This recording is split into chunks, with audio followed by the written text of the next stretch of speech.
Merci. Bonsoir.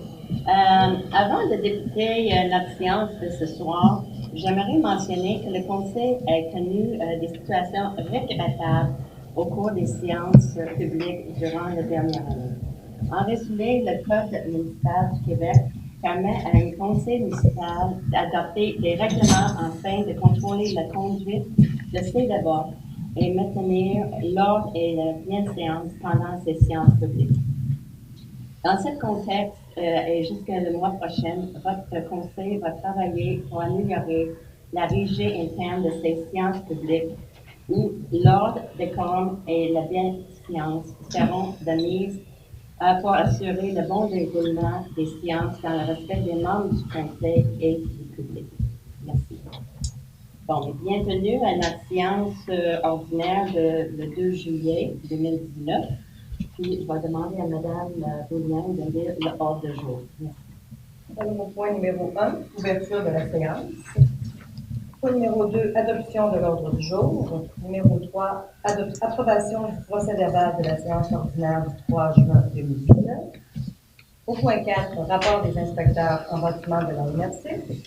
Au point 5, rapport des membres du conseil et de la mairesse. Au point 6, résolution, demande de subvention, programme d'aide à la voirie locale, volet projet particulier d'amélioration par circonscription électorale. Au point 7, une résolution concernant l'augmentation de la limite de crédit pour les cartes puissantes.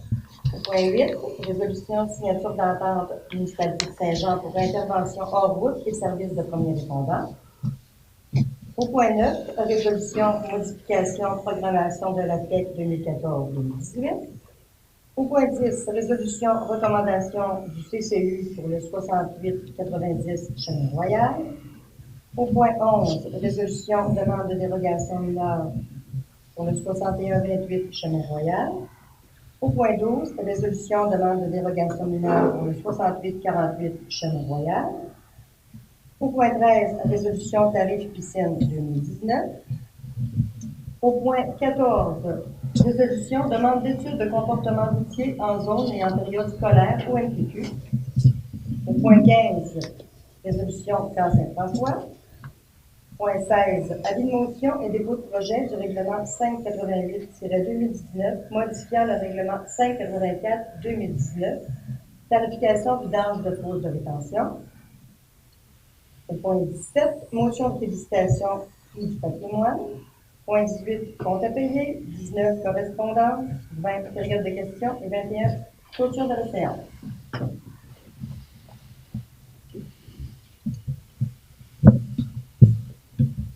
Point 2, adoption de l'ordre du jour. Je propose.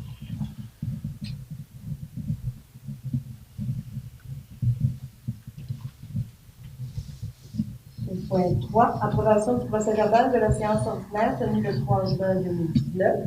Je propose. Au point 4, rapport des inspecteurs en bâtiment de la MRC. Alors, le nombre de permis émis pour le mois de juin est 8 permis et le coût de 80 000 $. Point 5, rapport des membres du conseil. Oui. Monsieur Milot en premier. Milot, pardon. Milot. Bonsoir tout le monde.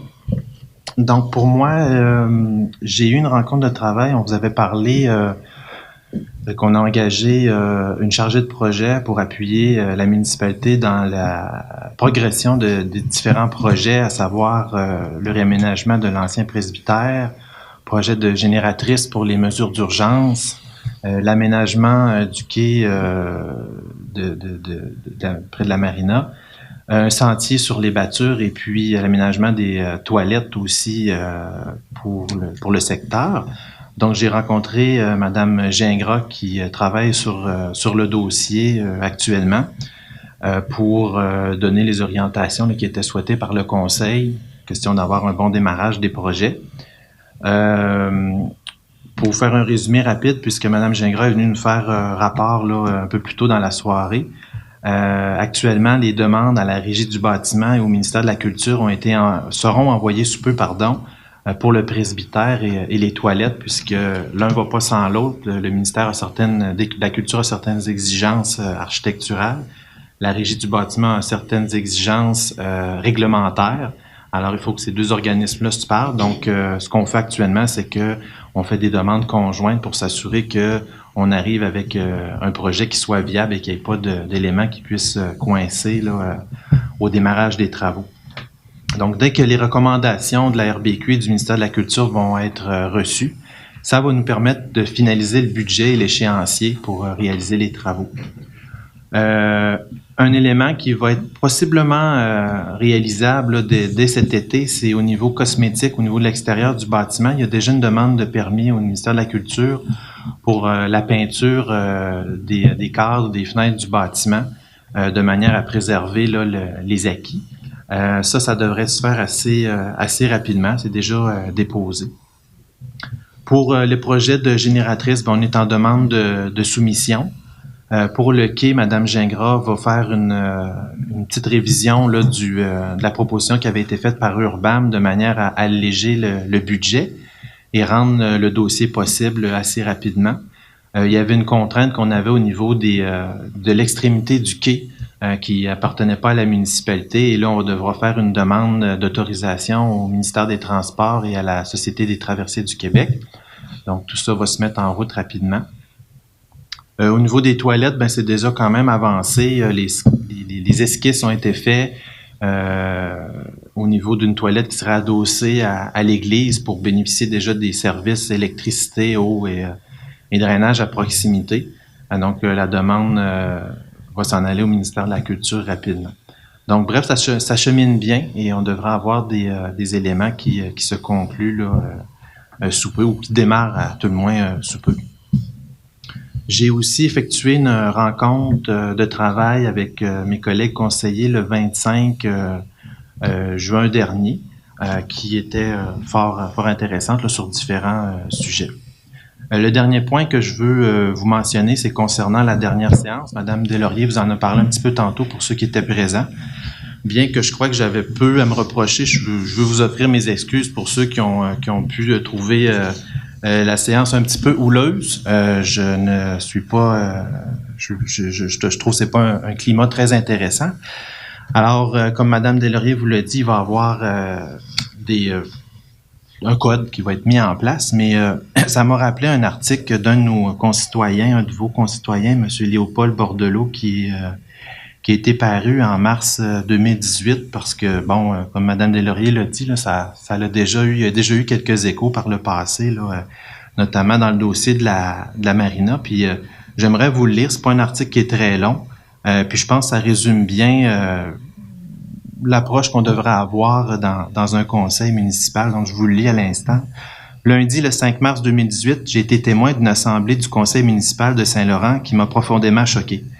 Je n'avais encore jamais assisté à la démonstration d'un comportement verbal aussi bas de la part de citoyens visiblement partisans.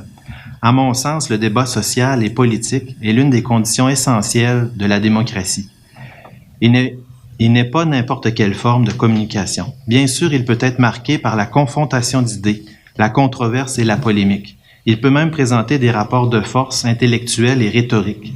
Mais toujours dans une société démocratique, pluraliste et civilisée, il doit servir le bien commun de la société au lieu d'être assujetti à des intérêts individuels ou corporatistes. Le signe de la pertinence du débat social et politique, c'est de trouver des solutions de bonne entente entre les citoyens d'une société. Car un tel débat est d'abord un travail de la pensée raisonnable et cohérente au service d'une manière civilisée et citoyenne de vivre en société. Or, ce lundi soir, il y a eu une montée d'agressivité, de vulgarité et même de grossièreté qui fait honte à tout citoyen ordinaire, conscient et respectueux des autres. Ces gens ont interpellé les membres du Conseil, non pas comme des élus en exercice d'autorité légitime, mais comme une main-d'œuvre à bon marché. À mon avis, lorsque l'irrespect et l'incivilité sont érigés en arguments, l'essentiel de la démocratie et de la citoyenneté est réduit à sa caricature. Bien sûr, dans une telle rencontre sociopolitique, le citoyen a besoin de recevoir une information pertinente et objective. Mais s'il sait intégrer ses besoins et ses intérêts individuels et collectifs au bien public ou commun, il est disposé à comprendre que le contenu d'une information concernant un projet d'envergure ne saurait être complet dès la première rencontre. C'est précisément là que l'échange verbal et discussion ou le débat exige l'écoute, la contextualisation du sujet en question, la parole cohérente, le respect et l'honnêteté. Car si prendre la parole publique et politique relève de la liberté et du droit de tout individu humain, cette liberté et ce droit l'engagent à une responsabilité lucide et respectueuse de son semblable. Et s'il l'ignore, il devrait parfaire son éducation et son instruction civique. N'est-ce pas que faire preuve de civisme favorise la solidarité? Mais bref, je voulais vous le partager. Je trouvais que ça résumait bien le fond de ma pensée par rapport aux éléments malheureux qu'il y a eu dans les dernières séances. Et on va travailler fort tous ensemble à ce que le climat soit toujours bon à l'avenir dans la municipalité. Merci, c'est tout pour moi. Merci, M. Gérard. Bonjour. Merci. D'un côté peut-être un petit peu plus festif, moi j'ai participé en fait le 24 juin à la Saint-Jean, qui était super bien organisée avec Brigitte Lemelin et tout ça. Donc moi j'ai participé au montage et au démontage ainsi que la fin de soirée, après le spectacle et tout pour la Saint-Jean. Et puis j'étais présent aussi pour la rencontre de travail le 25 juin dernier. Et puis c'est ce qui résume mon mois de juin. Merci. Bonjour, Lequel des deux, monsieur? Oui. Mon rapport du mois dernier est assez bref. Là. Je dirais que j'ai participé seulement à la rencontre préparatoire tout à l'heure. J'aurais rien à rajouter par rapport à ce que Julien a déjà dit. Merci. Oui. Alors, bonsoir tout le monde. Alors, le 12 juin dernier, j'ai participé à une rencontre au sujet du service de Pneumobile à l'île d'Orléans. Il y a une légère progression du service. Le 20 juin, au matin, la municipalité de Saint-Laurent avait donné rendez-vous au ministère du Transport, dans la présence de M. Leclerc, à la Sûreté du Québec, aux représentants du transport scolaire qui dessert les 3 écoles de l'île, au directeur de l'école, M. Pinault, aux conseillers des municipalités de Saint-Pierre et Sainte-Famille et leur DG, afin de discuter de la sécurité routière aux abords des écoles, des dépassements dans les zones hors école et voir ce qui doit être amélioré sur le plan de la signalisation et de la sensibilisation auprès des citoyens. Alors, c'était une rencontre très intéressante parce que M. Pinault, bon, il venait juste de finir l'école, il y avait eu quand même des événements, et de commun accord, même dans les 3 municipalités, on a souligné la trop grande vitesse, ou du moins le dépassement des limites. Et M. Leclerc du MTQ, c'est par rapport à la 368, non pas ailleurs, nous a proposé, et propose aux municipalités de déposer une résolution afin de réaliser une étude empirique, une étude sur le transport routier dans le secteur des villages. Puis de regarder comment la signalisation pourrait être, soit en amont ou en aval, améliorée. Une mise à niveau. Pas parce que c'est pas hors norme présentement, mais tout de même. Alors, ce qui fait que c'est ce qui explique un petit peu la résolution qu'on va passer tout à l'heure. J'ai également participé le 25 juin au soir à la séance de travail avec le conseil, puis également une autre le 28 juin au matin. Alors, c'est tout pour moi. Merci, M. Poudre. Merci. Bonsoir. Ben, je vous félicite pour votre intérêt pour la chose municipale par une si belle soirée d'été. Je dirais une des rares belles soirées d'été. Ben, merci d'être là. Le 19 juin, j'ai assisté à un conseil d'administration du Parc maritime. Le 20 juin, au rassemblement touristique que la MRC avait organisé au Moulin Saint-Laurent pour faire le bilan de ses réalisations jusqu'à maintenant et nous présenter quelques projets à venir. Le 24 juin, j'ai donné un coup de main là, pour l'installation et l'animation de la fête la fête nationale au terrain des loisirs. C'est un très beau succès, hein? Puis je pense qu'il faut effectivement féliciter Mme Lemelin Brigitte là, pour son dynamisme. Le 25, j'ai aussi assisté à une séance de travail du conseil. le 26 juin à une rencontre pour l'organisation du Festi-Kayak qui va avoir lieu le 6 juillet, samedi. Alors, c'est encore le temps de vous inscrire. Il va faire beau. Alors, c'est tout pour moi. Merci, M. Lévy. Mme Denis. Bonsoir. Le 5 juin, j'ai assisté au Conseil des maires. La discussion avec les citoyens durant la période de questions a porté sur le pont et le troisième lien. Depuis cette date, le ministre a annoncé que le troisième lien entre Québec et Lévis sera un tunnel qui passera sous la pointe ouest de l'île et que nous, les insulaires, aurons un nouveau pont indépendant du futur tunnel.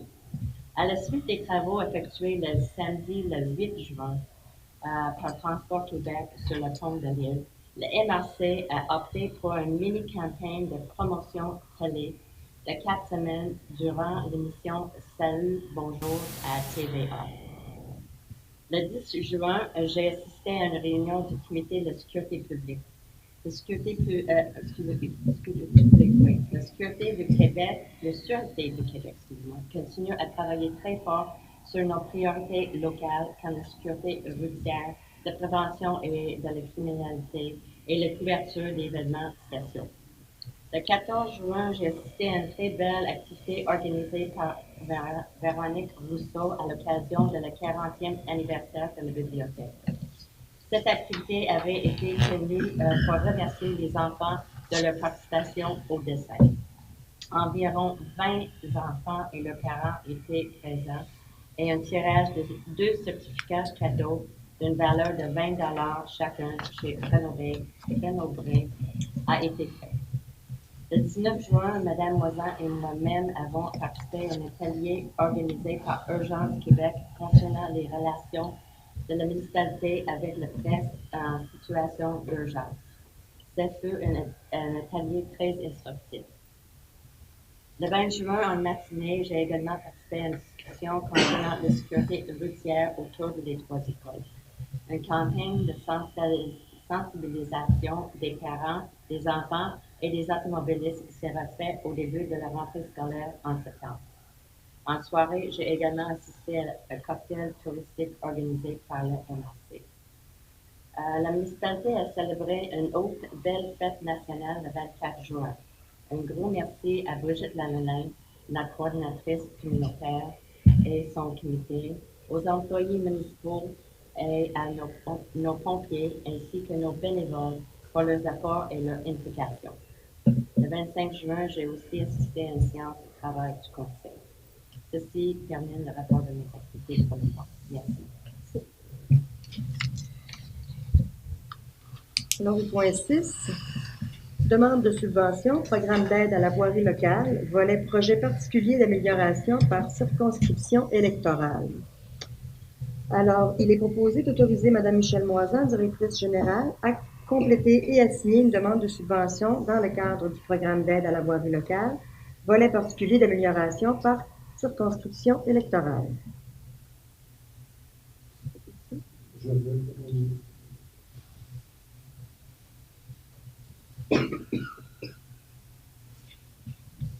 Au point 7, résolution pour une augmentation de la limite de crédit sur les cartes Visa. Alors, c'est d'autoriser Mme Moisan, directrice générale, à gérer les comptes de cartes de crédit Desjardins conformément à la résurrection reproduite dans l'annexe 1 et d'autoriser Mme Moisan à demander à ce que la limite de crédit autorisée passe de 1 000 à 2 500 $ par carte.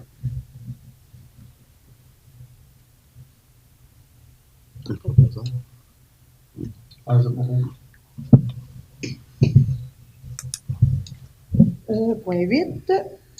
Résolution concernant la signature d'entente avec la municipalité de Saint-Jean pour l'intervention hors route. Attendu que la municipalité de Saint-Jean a fait l'acquisition de véhicules permettant l'intervention hors route, attendu que la municipalité de Saint-Jean offre un service de premier répondant, attendu que des négociations sont en cours pour les dites ententes, attendu que la municipalité souhaite offrir un service d'intervention hors route rapide et efficace à ses citoyens. En conséquence, il est proposé Alors, je propose. par M. Gosselin est résolu à l'unanimité des conseillers présents d'autoriser Mme Déby Delaurier, mairesse, et Mme Michèle Moisan, directrice générale, à signer les ententes ou tout autre document nécessaire à la conclusion d'une entente avec la municipalité de Saint-Jean pour que celle-ci puisse répondre à des interventions hors route et fournir un service de premier répondant sur le territoire de Saint-Laurent. Ah, Oui, oui. OK. Merci. Spécifié.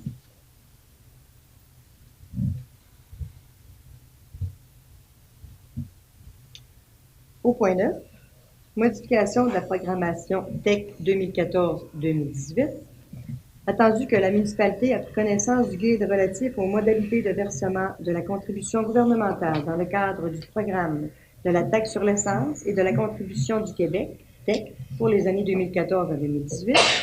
En conséquence, il est proposé que la municipalité s'engage à respecter les modalités du guide qui s'appliquent à elle, que la municipalité s'engage à être la seule responsable et à dégager le Canada et le Québec, de même que leurs ministres, hauts fonctionnaires, employés et mandataires de toute responsabilité quant aux réclamations, exigences, pertes, dommages et coûts de toutes sortes, ayant comme fondement une blessure infligée à une personne, le décès de celle-ci, des dommages causés à des biens ou à la perte de biens attribuables à un acte délibéré ou négligent, découlant directement ou indirectement des investissements réalisés au moyen de l'aide financière obtenue dans le cadre du programme de la TEC 2014-2018. La municipalité approuve le contenu et autorise l'envoi au ministère des Affaires municipales et de l'Habitation de la programmation des travaux jointe à la présente et de tous les autres documents exigés par le ministère en vue de recevoir la contribution gouvernementale qui lui a été confirmée dans une lettre du ministre des Affaires municipales et de l'Habitation. La municipalité s'engage à atteindre le seuil minimal d'immobilisation en infrastructure municipale fixé à 28 $ par habitant par année, soit un total de 140 $ par habitant pour l'ensemble des 5 années du programme 2014-2018 inclusivement. La municipalité s'engage à informer le ministère des Affaires municipales et de l'Habitation de toute modification qui sera apportée à la programmation des travaux approuvée par la présente résolution. La municipalité atteste par la présente résolution que la programmation des travaux comporte les coûts réalisés véridiques. Bruno? Okay. Point 10. Résolution, recommandation du CCU pour le 68-90 Chemin Royal. Attendu que le bâtiment existant date de 1940, attendu que cette demande est dans le but de pouvoir permettre la reconstruction en cas de sinistre, attendu que cette autorisation permettrait également à la propriétaire d'assurer la propriété, attendu l'article 2.3 du règlement de construction de la municipalité qui stipule ce qui suit. Reconstruction d'un bâtiment. Un bâtiment détruit ou devenu dangereux ou ayant perdu au moins la moitié de sa valeur portée au rôle d'évaluation par suite d'un incendie ou de quelque autre cause peut être reconstruit ou réparé à sa destruction ou détérioration, malgré toute dérogation au règlement d'urbanisme alors en vigueur aux conditions suivantes. Au point 1, la reconstruction ou la réfection doit être complétée dans les 12 mois suite à la destruction ou détérioration. Au point 2, la reconstruction ou la réfection se fait sur le même emprise que le bâtiment occupait avant sa destruction ou sa détérioration. Au point 3, la reconstruction ou la réfection n'a pas pour effet d'augmenter le caractère dérogatoire que le dit bâtiment possédait avant sa destruction ou détérioration. Au point 4, le bâtiment, une fois reconstruit ou réparé, doit servir au même usage qu'il servait avant la destruction ou la détérioration, ou encore à un usage spécifiquement permis dans la zone selon le règlement de zonage alors en vigueur. Passé le délai mentionné au premier alinéa, toute reconstruction ou réfection devra être effectuée en conformité avec les règlements d'urbanisme en vigueur. De plus, en tout temps, toute reconstruction ou réfection devra être réalisée en conformité avec les règlements relatifs à l'évacuation des eaux usées en résidence isolée. Attendu que le comité consultatif d'urbanisme a pris connaissance de la disposition et qu'à sa lecture, il interprète l'article comme rendant possible la reconstruction en cas de sinistre, attendu la recommandation émise en ce sens par le comité consultatif d'urbanisme, En conséquence, il est proposé de transmettre une copie de la présente résolution à la MRC de l'île d'Orléans afin de faire valoir le dit article et son contenu auprès du service d'inspection de la MRC de l'île d'Orléans afin que la résidence puisse être reconstruite malgré son statut dérogatoire et ce, aux conditions énoncées à l'article 2.3 du règlement de construction. Propos? Je propose.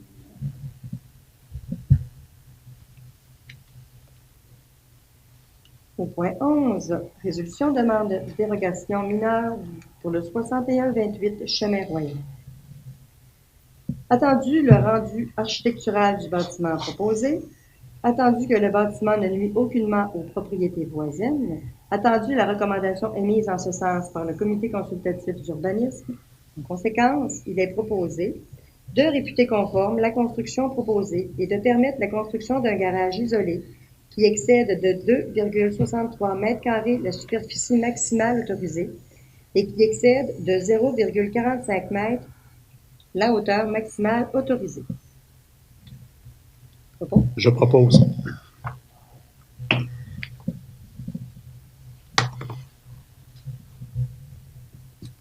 Au point 12, demande dérogation mineure pour le 6848 Chemin Royal. Est-ce que Ah oui, donc le CCI s'est penché sur les 3 demandes de dérogation dont on vous fait mention. Pour celle du 6848, le CCI va demander des informations additionnelles aux demandeurs. Donc, la résolution est reportée au mois de août prochain.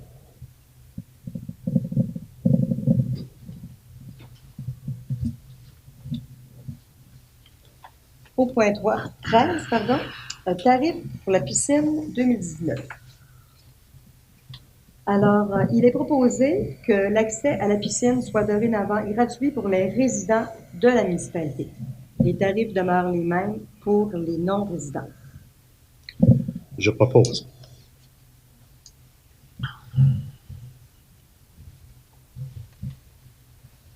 Au point 14, demande d'études de comportement routier en zone et en période scolaire au MTQ. Attendu que la circulation automobile dans le secteur où se situe l'école primaire suscite de l'inquiétude des parents, des citoyens et de la direction scolaire, attendu que les membres du conseil municipal ont été mis au fait de ces inquiétudes, en conséquence, il est proposé que la municipalité de Saint-Laurent demande au MTQ de procéder à une étude sur le comportement routier dans le secteur villageois de la municipalité. Selon les conclusions de cette étude, le ministère pourra nous proposer des pistes de solutions afin de renforcer la sécurité. Je propose.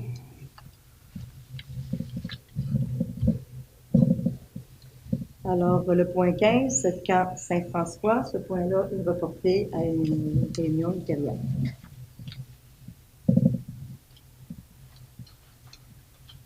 Au point 16, avis de motion et dépôt du projet de règlement 588-2019, modifiant le règlement 584-2019, tarification vidange de fosse de rétention.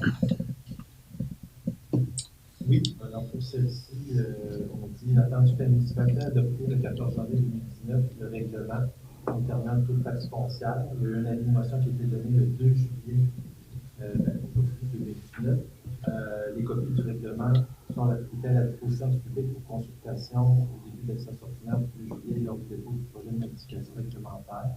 En appliquant les membres du conseil présents déclarent avoir reçu copie du présent règlement dans les délais précis par la loi qui renonce à sa lecture. En conséquence, il est traité de déterminer les taux de taxe foncière comme suit. En réalité, c'est des taux qui sont, il y a des taux standards qui s'appliquent à la majorité des résidents qui demeurent inchangés, 70 annuellement pour une fosse individuelle et selon l'horaire contractable. Et ensuite, c'est progressif, donc 230 pour une fosse de 1050 gallons l'été, 270 pour la même l'hiver, 330 pour 1500 gallons régulière, et finalement 370 pour la même l'hiver. Donc, je propose l'adoption. Au point 17, une motion de félicitations pour le prix du patrimoine. Alors, le conseil municipal tient à féliciter le Parc maritime qui a reçu du Conseil de la culture, région de Québec et Chaudière-Appalaches, un prix du patrimoine dans le volet diffusion et interprétation pour le projet de village maritime, Saint-Laurent, village maritime. Alors, nos félicitations à Madame la Présidente, ici présente, et à toute l'équipe du Parc maritime. Au point 18, les comptes à payer. Alors, pour le mois précédent, il y a des comptes à payer au montant de 17 174,94 et ainsi que les salaires versés, et les comptes à payer pour un montant de 42 582,33, totalisant un montant total de 59 757,27 pour le mois de juin. Tu proposes? Je propose.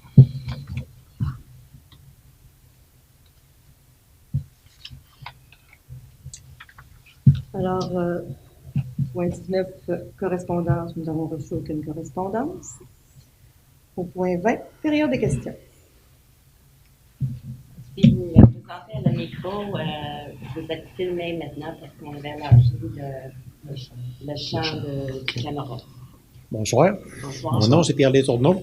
La semaine passée, j'ai reçu un téléphone de la municipalité qui me fournissait plus d'eau. Mon puits artésien, qui est dans la zone des travaux, il était en problème. Puis, qu'est-ce que vous attendez de faire avec ça? J'en ai parlé souvent à Mme Moisin. L'année passée, il y avait des problèmes avec les creuseurs de puits. Après ça, elle dit on va voir ça au printemps. Puis là, j'ai pas eu de nouvelles. Puis là, il n'y a plus d'eau. Ils me fournissent plus d'eau dans la bouteille. Bon, OK. Mon eau est claire, mais pas potable. Des bactéries, des coliformes totaux, c'est pas fécaux. Madame Richard du ministère des Transports venait faire les analyses. Elle est venue 10-12 fois chez nous. Puis elle avait toutes sortes d'affaires, du fer beaucoup trop élevé, puis toutes sortes d'affaires. Puis après ça, ça se stabilisait pas mal. Puis à la dernière visite, elle est venue avec sa patronne. Puis elle a dit, les fosses sont en haut, c'est les fosses en haut. Oh, ils ne s'occupent plus de dossier. Ils ont envoyé ça à la municipalité. On va regarder ça avec Mme Moisin. Est-ce que vous êtes au courant? Est-ce que vous pouvez donner d'autres informations? Non, malheureusement, c'est pas moi qui traite le dossier, mais je me suis détournée, passée au bureau. J'ai vraiment tout noté ce que vous m'avez dit. Il n'y a aucun problème. On va faire le suivi dans votre dossier. Parce que, normalement, le matin qu'ils ont fait l'émissaire en avant de chez nous, là, il y avait 10 trous avec de la dynamite. Là, mon puits est venu brun. Et 2 jours après, ça s'est éclairci, ça allait quand même bien, mais il n'était pas potable. Avant ça, tous mes tests, des tests à partir de 94 qui sont très bons. Puis le test juste avant les travaux, c'était excellent. J'avais de l'eau en quantité, puis j'ai encore de l'eau, il n'y a pas de problème, mais pas potable. C'est des bactéries totaux, c'est des feuilles ou quelque chose comme ça. Je vais faire le suivi avec Mme Moisin la semaine prochaine. OK. Merci beaucoup. Merci. D'autres questions? Madame Sanachal? Un petit bout de temps, je ne suis pas venue parce que j'ai malade. Cette semaine, j'ai fait 2 semaines que mon voisin fait des feux à ciel ouvert, 3 pieds par 4 pieds, dépasse ma clôture qui a 6 pieds. Fait qu'on n'est pas capable de s'asseoir dehors, on n'est pas capable de rien faire. Y a-t-il des changements qui ont eu lieu? On peut en faire maintenant, les feux dehors, ou non? Mais c'est pas permis. Parce que lui, il avait de vieilles remises, puis il a coupé des arbres, puis là, il est en train de faire brûler ça. En tout cas, vous pouvez... Là, j'ai appelé hier quelqu'un, un pompier, là, pas tout déranger toute la gang. Puis il l'a visé, il l'a arrêté, mais il l'a mis plus loin de la maison, en arrière de la maison, pour se faire voir du chemin. Fait que là, le matin, quand je me suis levée, la maison pouvait être boucane encore. C'est ça. Comme ça, là, on a un règlement contre ça. Là. Comme ça, c'est pas supposé nuire des voisins. Mais on peut pas mettre de la linge dehors, là. On peut pas mettre de la linge dehors, on peut pas manger dehors, on peut pas rien faire. Il faut rester à la maison. Vous avez essayé de parler avec? Wow, il veut rien savoir. Il dit, il faut que je nettoie ma cour. Puis il est vis-à-vis du chemin royal. Je comprends pas. C'est une sou à cochon, là. En tout cas. Mais vous pouvez faire plainte aux police. Là, j'ai fait venir quelqu'un, mais son voisin, c'était un pompier, puis il parlait pas. Fait que là. Non, je parle de la Sûreté de Québec. OK. Ah, la Sûreté du Québec. Après ça, je voulais savoir aussi, j'ai lu pour le bilan, les états financiers. Ah, le passif, on ne sait pas, il n'est pas marqué. Est-ce que vous mettez le passif annuel ou vous mettez le passif au complet? C'est ça que je veux savoir comme question. C'est une bonne question pour moi. Est-ce que vous êtes capable de répondre? Malheureusement, non. Je vais regarder ça et je vais donner des réponses. OK. Là, j'ai lu là, dans le journal, j'ai pas mal de petites questions, dans le journal Le Tour de l'île, que l'église Saint-Laurent, pourquoi la municipalité se mêle de l'église Saint-Laurent qui veut être vendue? Je sais pas pourquoi. Là. J'ai pas tout saisi ce qui était. J'ai pas compris comment ça se fait que la municipalité parlait de l'église Saint-Laurent. C'est votre rapport. Le droit de. Mais c'est ça, c'était un premier refus. Si jamais il veut vendre l'église, on demande d'être les premières personnes. Pourquoi qu'il vendrait une église qui est patrimoniale, qui rapporte plus d'argent que les autres? Il y en a beaucoup d'églises à la maison qui sont vendues. Ah, mais si on débâtit tout, on n'aura plus rien. Mais en tout cas, là, on a fait ça pour nous protéger. Si jamais il décide de vendre, on va être capable de peut-être éventuellement accueillir l'église. À combien de pieds, ben vous allez être au mètre, là, combien de pieds il y a une nouvelle bâtisse peut se mettre à côté de notre ligne, de terrain? 1,5 mètres, indépendamment des zones. 5 mètres? 1,5. Ah, pas savoir, parce que là, j'ai dit... Faites attention à ce que je vous dis, là, parce que, indépendamment des zones... 1,5 mètres, c'est 3 pieds, qui a presque 4 pieds. Indépendamment des zones dans lesquelles vous êtes, ça peut varier, c'est des fenêtres ou pas de fenêtres, parce que c'est un bâtiment secondaire principal. C'est pas... Là, il y en a un qui se construit un garage d'eau, 2 étages, là. Ouais. L'autre s'est construit une remise, c'est plein de cochonneries tout le long. Moi, j'ai une clôture de 280 pieds, puis je suis pas capable d'y aller la ranger de l'autre côté parce qu'il y a trop de cochonneries.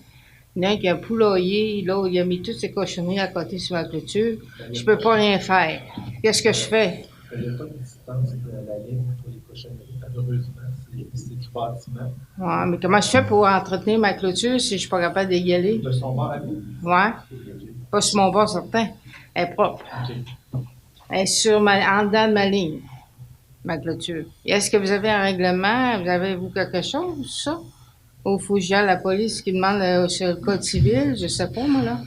Ben, ça peut être des Il y a sûrement un peu de la inspecteurs. L'inspecteur de la ville, il est venu, puis pour moi, il avait besoin de lunettes parce qu'il dit tout est conforme, puis tout est à côté après ma clôture. Puis c'est ça que j'ai eu comme réponse. Ben, c'est pour mettre une nuisance. C'est une nuisance encore, puis ça, c'est la Sûreté de Québec. On a le droit d'avoir... des règlements, mais Ouais. il faut que les citoyens utilisent les règlements pour... Oui, on avait fait un inspecteur. Ah, mais ça se peut. On est capable peut-être d'utiliser notre personne qui règle les conflits, si vous êtes intéressé à ça. Ouais. Parce que moi, je trouve, en tout cas, moi, ça fait 20 ans que je suis sur l'île, là. Je suis pas native de l'île, comme vous voyez, mais les autres, ils disent qu'ils sont natifs de l'île, on doit tout faire. Puis ils donnent fermer à gueule. C'est ça qu'ils m'ont dit. Mais en tout cas, on peut appeler vous là, pour voir si vous êtes... je vais expliquer aux madame... Maman, il faut-tu que j'aille à la Madame police pour avoir le code des règlements pour la clôture ou faut que je fasse Le quoi? règlement Là? de nuisance, il est sur le site Internet de la municipalité. À la municipalité? Le règlement sur les nuisances. Là, Ah, je peux OK, vous l'avez, vous vous en autres? faire une copie. Fait que vous j'irai le trouvez voir. sur le site Internet de la municipalité. Mais là, je veux pas avoir de chicane avec mes voisins. J'ai envoyé une lettre ordinaire, j'ai envoyé une lettre d'avocat, Mais j'ai envoyé on va communiquer avec vous, puis on expliquer comment... avec, Procéder? Oui, avec la personne qu'on a engagée pour régler les conflits entre voisins. Parce que je suis pas capable d'aller la peinturer ni la teindre, là. En tout cas, on peut offrir à vous, là, puis on vous appelle. Puis Mais pire que ça, il y avait des plants de tomates, puis ils avaient attaché après ma clôture, là, pour pas qu'ils tombent. Mais on va expliquer comme il faut, comment ça procède, puis si vous êtes intéressé, on peut utiliser cette méthode-là. Puis concernant la propreté, là, ce qu'on fait, moi, je sais pas si je suis Mais mal ça tombée. va être là. dans toute peut-être la discussion que vous allez avoir Ah, en ok. médiation. Là, c'est ça. Parce que nous autres, on a un autre voisin plus bas, c'est mon frère qui a tout nettoyé son terrain, puis il a tout ramassé ses affaires parce que c'était trop sale. Fait que c'est pas normal, là. En tout cas, là, comme je l'ai dit, on peut vous appeler, puis on va expliquer C'est comment ça beau. fonctionne. Puis, Je vais attendre. vous pouvez faire votre liste, puis à ce moment-là. Je vais attendre parce que je commence à avoir mon voyage. Ça fait 5 ans, j'endure. Là. Correct. Je suis patiente, là. Parfait, merci. Et d'autres questions?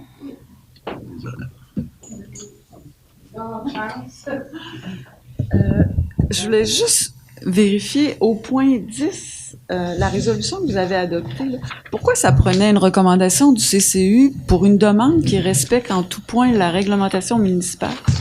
Parce que le bâtiment est dérogatoire à la base. C'est vraiment purement administratif. Le bâtiment est dérogatoire à la base. Et lorsque la dame a voulu faire assurer son bâtiment, l'assureur lui a demandé de faire une vérification diligente avec l'inspecteur municipal pour s'assurer que le bâtiment pouvait être reconstruit en cas de sinistre. Et l'inspecteur lui a répondu que non, parce qu'il était dérogatoire. Alors, la demande dérogatoire visait simplement à faire appliquer une disposition du règlement que l'inspecteur avait interprétée autrement, de manière à le conforter dans une décision autre, qui est de dire à l'assureur, ben, c'est correct, maintenant j'ai une résolution du conseil qui confirme que si le bâtiment est détruit, je vais pouvoir autoriser la reconstruction et donc débloquer l'assureur à couvrir le bâtiment. C'est purement administratif. Puis est-ce que la MRC a accepté cette... ou résolution va l'accepter? Non, mais ça a dû être discuté, j'imagine. Avec la MRC, non? Je peux vous dire qu'il n'y aura pas de problème parce que c'est la résolution du conseil, donc l'inspecteur applique la résolution qui est décidée par le conseil. Puis on avait un article réglementaire que le CCU a pu interpréter assez facilement dans ce sens-là. Non, je comprends que ça a été facile là, pour le CCU, mais je me questionnais juste pourquoi le CCU devait intervenir et non pas simplement la municipalité directement auprès de la MRC. C'est juste ça ma question. Ben, le CCU a eu la même question, s'est posé la même question, mais on s'est dit que c'était plus rapide de le traiter que se questionner. Donc, on l'a passé, on a dit, regardez, on va proposer une résolution de conseil, on ferme le dossier, puis la madame va être contente d'être assurée rapidement. S'assurer. OK, la madame, elle va être contente, mais est-ce que la MRC, si jamais il y a d'autres demandes, est-ce que l'inspecteur accepte ce que vous dites? Parce qu'en principe, c'est l'inspecteur qui a préséance, ouais. Oui, c'est ça.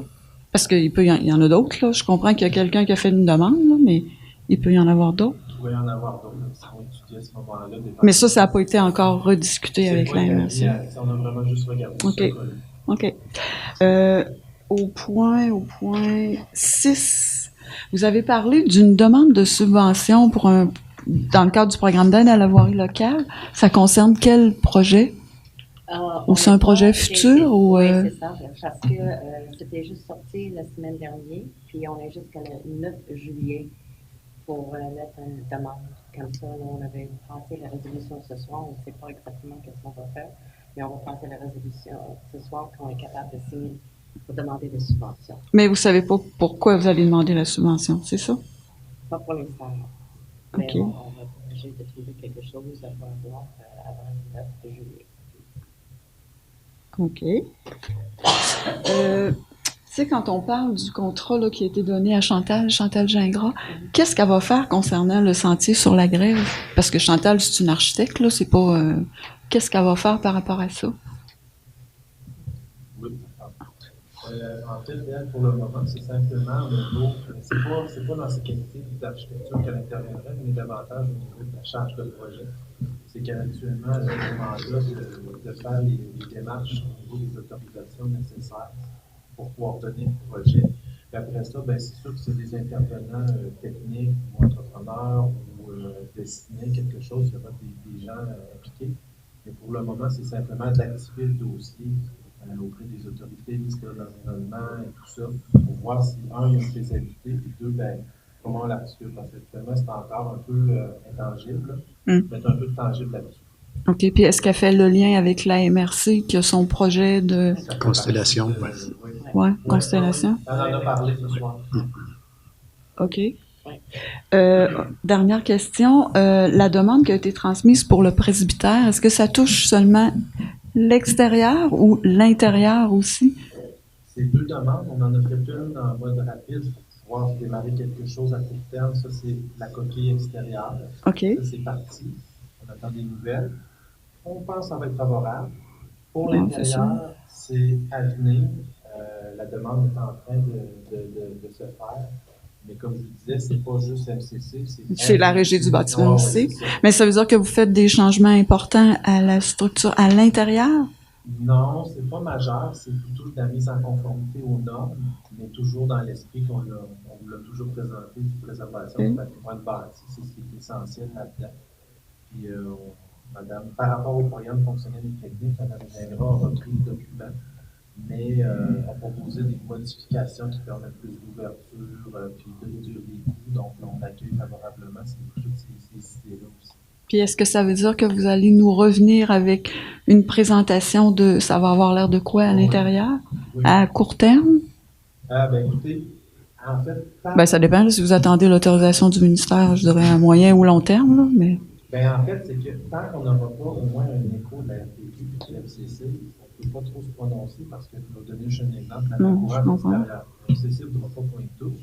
Non, c'est sûr. Il va vouloir qu'on la remette à 42 pouces. Alors, qu'est-ce qu'on fait là-dedans?